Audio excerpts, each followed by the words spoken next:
મિત્રો એના પછીનો 5મો પ્રશ્ન છે, ભારતીય બંધારણના કયા અનુચ્છેદમાં અસ્પૃશ્યતા નિવારણ એબોલિશન ઓફ અનટચેબિલિટીની જોગવાઈ છે?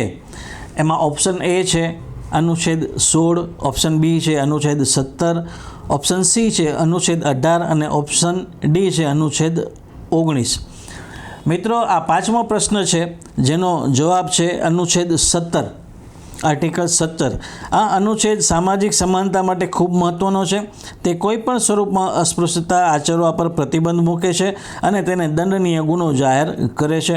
આ મૂળભૂત અધિકારોનો ઉદ્દેશ્ય સામાજિક કલંકને દૂર કરવાનો છે. બોસ સાંભળો, આવું તમે પહેલા ક્યારેય નથી જોયું. ગુજરાતમાં પહેલીવાર AI થી બનતા કોમ્પિટિટિવ એક્ઝામ વિડિયોઝ. હું છું GPP AI world smart study. હવે ગેમ બદલી દેશે. હવે બોરિંગ નોટ્સ નહીં, AI સાથે ફાસ્ટ લર્નિંગ. તો હવે વિચારતા નહીં, इंस्टाग्राम पर हमने फॉलो करो અને સક્સેસને કેચ કરો.